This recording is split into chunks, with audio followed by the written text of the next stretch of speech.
Olá, pessoal, bem-vindos de volta ao nosso quarto bimestre, né? E a gente vai começar esse bimestre com um assunto novo, tá? Até então nós estávamos vendo forças, né?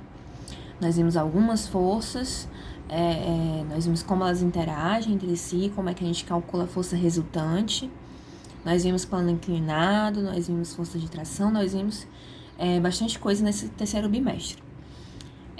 Ainda tem mais coisas sobre forças, tá? Que a gente não viu completo, mas como esse ano tá sendo um ano bem atípico, né? Eu resolvi dar uma diminuída nos assuntos e partir logo pra energia, que é um assunto muito importante, principalmente pro segundo e pro terceiro ano. Vocês vão ver muito, a gente vai falar muito sobre energia ainda e também sobre trabalho. Então eu resolvi passar logo para esse assunto, certo? Então vamos começar. Primeiro, a gente precisa entender o que é energia, né?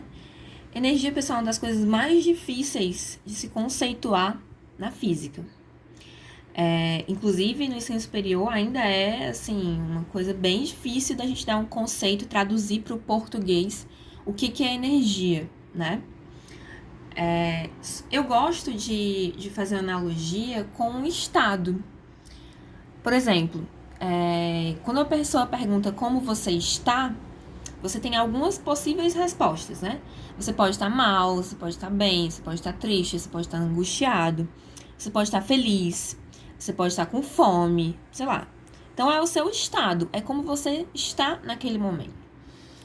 Na física, energia basicamente isso, é descrever o estado físico dos corpos com massa ou não presentes no universo.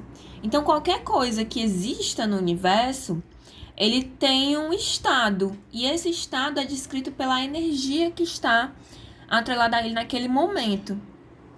Então, se ele é um estado, né, a gente já entende por aí que é uma coisa que varia, que não é constante, né? Não é como o meu nome, que eu vou ter sempre o mesmo nome, nasci e morri com o mesmo nome. Não. A energia é uma coisa que vai variando, né? Durante todo o tempo de existência do objeto, de qualquer coisa que você esteja estudando, a energia associada a ele vai estar sempre variando. Uma hora ele tem um tipo de energia, outra hora ele tem outro. Então, a energia dele nunca vai ser a mesma, né? Durante todo o tempo. Então, são estados. Ela vai variar. E tem diversas naturezas também, né? A energia pode estar associada a vários tipos de força e a energia pode ter várias naturezas também. A gente vai ver agora. Existem vários, né? Eu vou falar aqui sobre alguns tipos de energia na natureza, né? No universo. O que a gente mais estuda, a principal delas, né? As principais são energia cinética e energia potencial, tá? Principalmente no ensino médio, a gente se atém basicamente a essas duas energias. A energia cinética, pessoal, é uma energia atrelada ao movimento. Então, tudo que se move, né? Se está se movendo, tem energia cinética atrelada a ele. Então, é uma energia que mede o estado do movimento daquele objeto, daquela coisa, certo? Então, toda vida que vocês ouvirem falar em movimento, velocidade, deslocamento, vai existir uma energia cinética atrelada a isso, a esse movimento. Então, se o objeto se move, ele tem energia cinética. Já a energia potencial, ela está mais atrelada a uma palavra-chave, né, para entender ela, é capacidade. Quando alguém diz, você tem o potencial, você tem potencial para fazer isso, significa que você tem capacidade, né? Que você tem as ferramentas necessárias para fazer alguma atividade, né? Que você tá apto a exercer alguma coisa, né? A sofrer alguma coisa, ou sei lá. Então, quando alguém tem potencial de fazer alguma coisa, significa que ela tem capacidade. Então, a energia potencial, ela é basicamente a medida da capacidade de um objeto de sofrer uma força gravitacional uma força elétrica, uma força elástica, qualquer tipo de uma força, sei lá, de atrito, qualquer tipo de força, né? A maior parte das forças tem uma energia potencial atrelada a ela, principalmente as forças fundamentais da natureza. Então, a energia potencial é a capacidade daquele objeto tem de sofrer aquela força naquele momento. Quando a gente vai estudando especificamente energia cinética e energia potencial, vocês vão entender melhor do que eu estou falando, certo? Outro tipo de energia bem conhecida é a energia biológica, né? Que ela vem de onde, né? De onde é que ela surge? Ela surge dos alimentos, tá? É aquela energia que a gente lê lá nas embalagens dos alimentos que vem, né, em calorias, né? Ah, isso daqui tem tantas quilocalorias, né? Você está ingerindo tantas calorias. Aquilo ali é energia biológica. É a energia que faz com que a gente viva, né? Então, se a gente não se alimenta, a gente morre. E esse alimento, ele traz justamente essa energia biológica que depois vai ser transformada em outros tipos de energia, tá? É isso que a gente vai falar agora. A energia total do universo, gente, pelo menos essas energias básicas aqui que a gente tá falando, a gente não tá falando de energia escura, matéria escura, nada disso. Então, essas energias, né, que a gente conhece, conhecidas, elas, se a gente somar todas elas, elas são constantes. Isso significa que desde a origem do universo até hoje, essa energia nunca variou, ela nunca aumentou nem diminuiu, ela permaneceu sempre constante.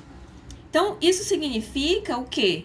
Que nenhuma energia ela some e nem aparece do nada, né?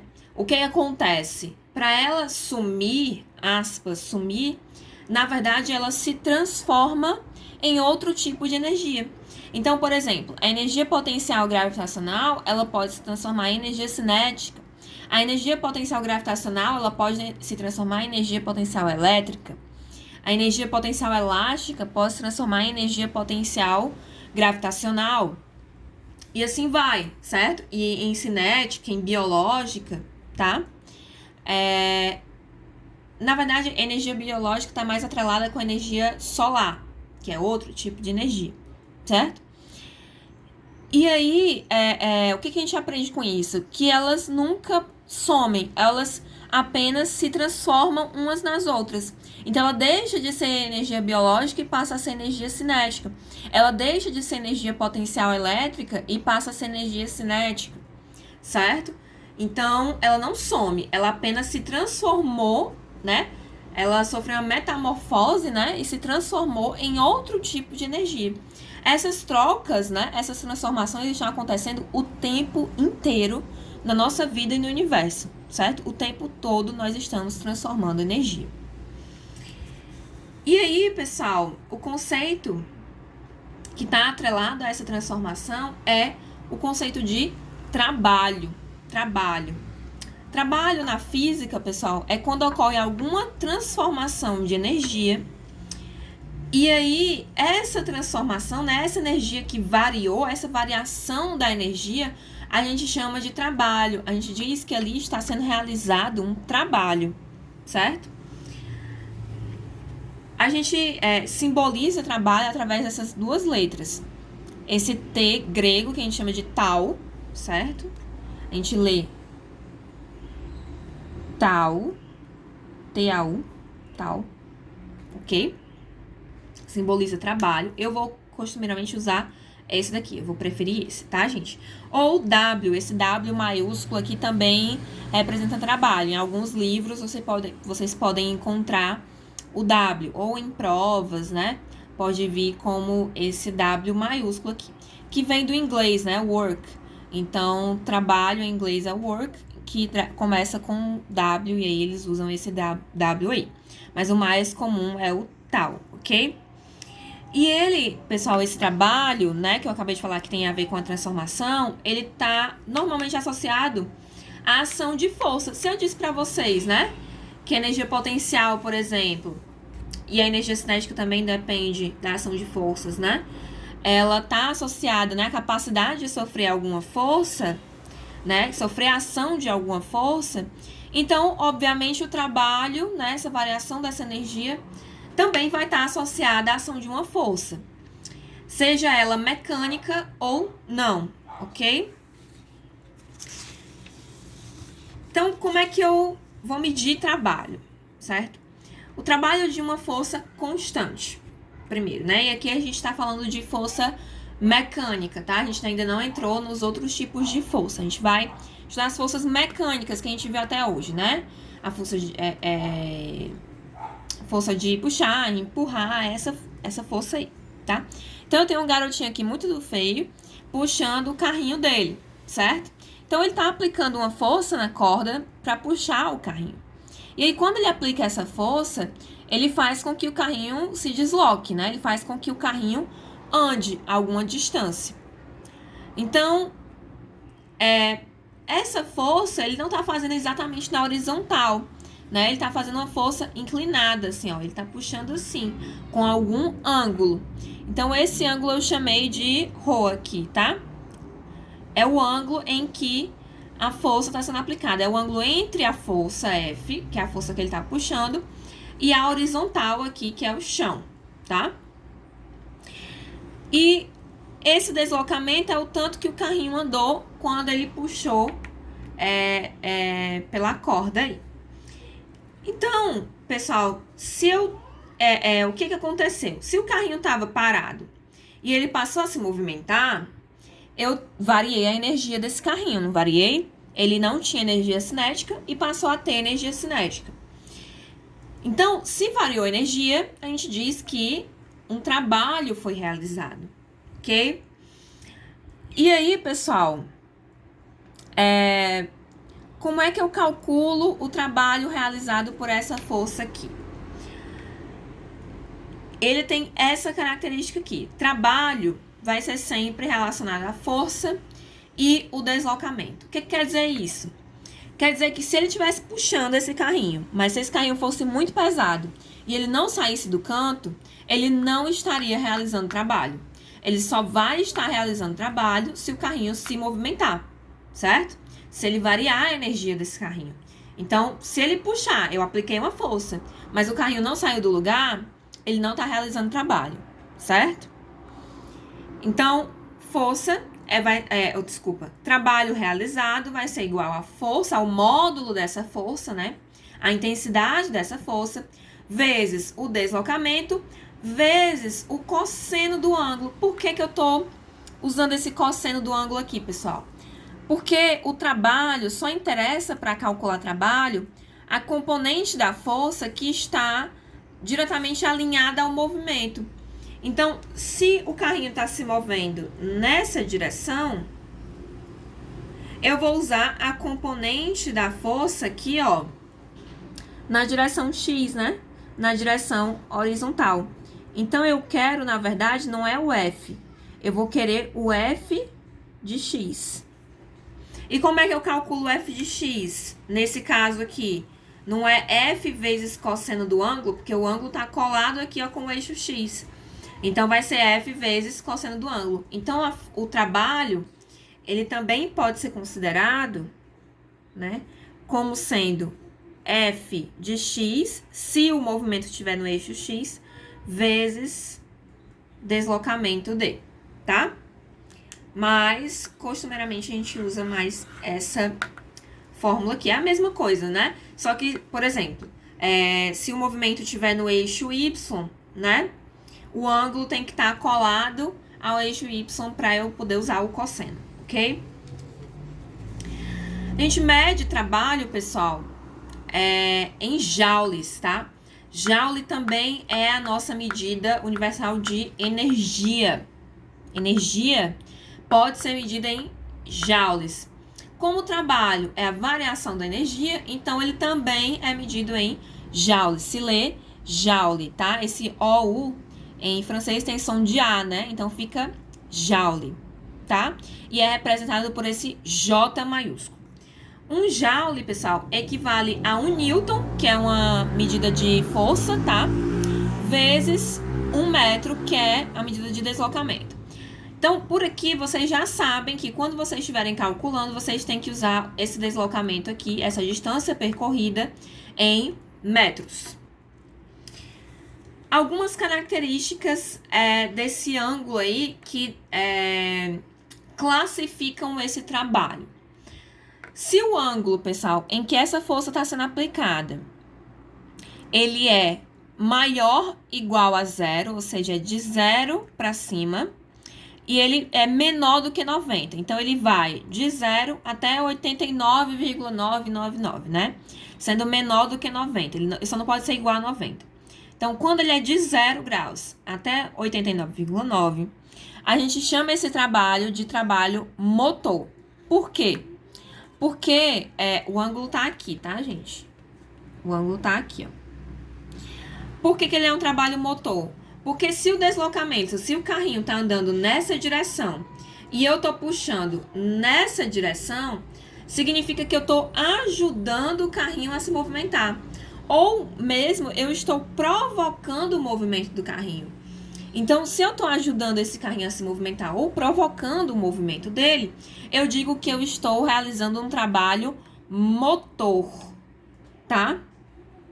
Um trabalho motor, que é quando a força está a favor do movimento, né? Ela ajuda o movimento, ela está praticamente na mesma direção. Ela pode estar na mesma direção quando o ângulo é 0 ou até quando o ângulo é 89,9 graus. Então, até lá, a gente diz que o trabalho é motor, porque ele está aqui, ó, ajudando, ele está favorecendo o movimento. Ele está, vamos dizer assim, acelerando o carro, né? Mas o trabalho, ele também pode ser nulo. Quando é que o trabalho é nulo, né? Quando é que ele é igual a 0, quando não existe trabalho sendo realizado? Nessa situação aqui, eu tenho um movimento na horizontal aqui, né? Ele tá indo pra frente, o carrinho tá indo pra frente aqui na horizontal.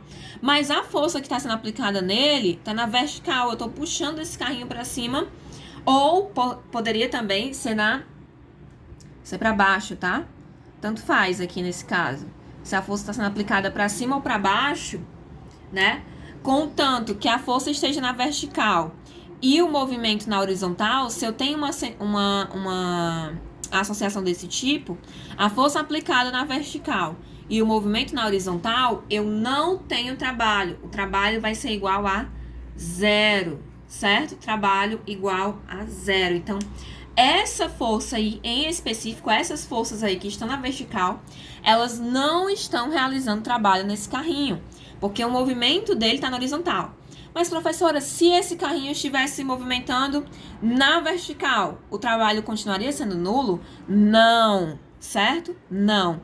Se a força está na vertical, né, aqui, ó, na vertical, e o carrinho está se movimentando na vertical também, então o trabalho não é nulo. Ele é um trabalho motor, né? A força está na mesma direção, no mesmo sentido do movimento. Mas se ele está se movendo na vertical e a força está na horizontal, então o trabalho é nulo. Então, o trabalho vai ser nulo quando o ângulo entre a força e a direção do movimento é 90 graus, né? Quando eles estão formando uma cruz, quando eles estão na perpendicular, ok? E aí o trabalho é 0. Quando é que o trabalho é considerado resistente, tá? Tem o trabalho motor, que é quando está no mesmo sentido, né? Favorecendo o movimento, quando a força está favorecendo o movimento. O trabalho pode ser nulo, quando a força está na perpendicular, né? Quando ela está formando uma cruz com a direção do movimento. E o trabalho pode ser resistente. Quando é que o trabalho é resistente? Quando o ângulo, né, ó, tá contrário ao movimento. Então, o carrinho está se movendo para cá, mas a força está puxando ele para lá. Ele está indo para um lado e a força está puxando ele para o outro. Então, quando isso acontece, o trabalho é considerado um trabalho resistente, né? Ele está tentando impedir o movimento. E quando é que isso acontece? Quando esse ângulo, né? Esse ângulo aqui, ó. Aqui no caso, o ângulo está sendo medido é esse todo aqui, ó. É todo esse ângulo aqui.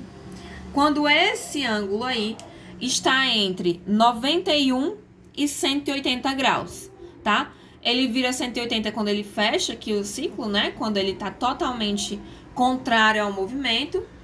E ele é 91, né? Quando ele tá um pouquinho, só um pouquinho para lá, certo? Quando ele é 90, exatamente 90, ele é nulo, certo? Então, ele é motor quando ele é menor do que 90 e ele é resistente quando ele é maior do que 90, ok? Vamos ver um exemplo de aplicação disso daí. Então, vamos considerar essas duas situações aqui, tá? Eu tenho uma força F de 12 newtons, tá? Que vale 12 newtons, sendo aplicada em duas direções diferentes. Então, ela está sendo aplicada aqui na horizontal, em que esse ângulo é zero, né? Então, θ aqui é igual a zero, porque não forma ângulo nenhum, é na horizontal. E ele está sendo aplicado aqui com um ângulo, né? Inclinado com um ângulo de 60 graus, certo? Nos dois casos, o deslocamento é igual a 6 metros. Então, aqui a caixa se move 6 metros, aqui a caixa também se move 6 metros. Vamos calcular o trabalho em cada um desses casos. Então, vamos ver primeiro o caso 1. Como é que eu calculo o trabalho? Força, deslocamento, cosseno do ângulo. A questão me disse que o cosseno de zero é 1.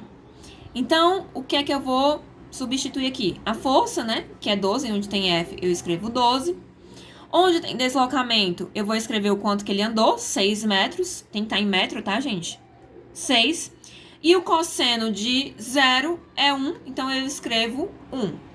12 vezes 6, 72, vezes 1, 72. Então, o trabalho realizado nesse movimento aqui foi de 72 joules. Já no caso 2,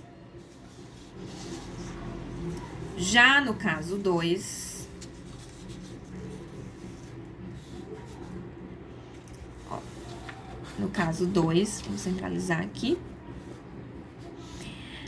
Eu tenho um ângulo de 60 graus. E a questão me disse que o cosseno de 60 é 0,5. Então, é a mesma coisa, né? É a mesma força. Então, força F igual a 12.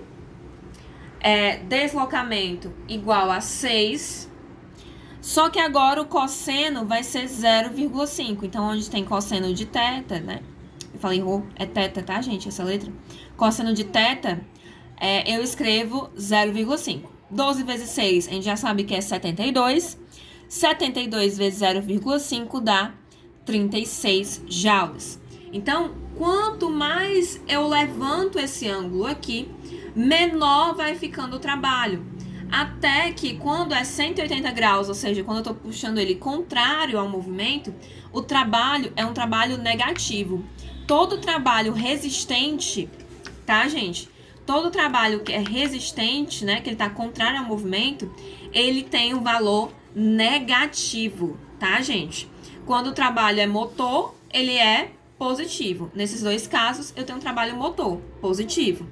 Mas ele vai diminuindo quanto mais eu vou abrindo esse ângulo aqui, até ficar contrário ao movimento. Quando ele fica contrário ao movimento, ele se torna negativo, tá? Então é isso, pessoal. Espero que vocês tenham entendido o que é trabalho, entendido como calcular esse trabalho. Eu vou passar algumas atividades para vocês sobre isso, tá? Vocês resolvam, tirem as dúvidas de vocês, me mandem mensagem caso vocês tenham dúvida, tá? E até a próxima aula, quando a gente vai começar a estudar mais a fundo as energias, tá? É isso, um abraço, até a próxima aula.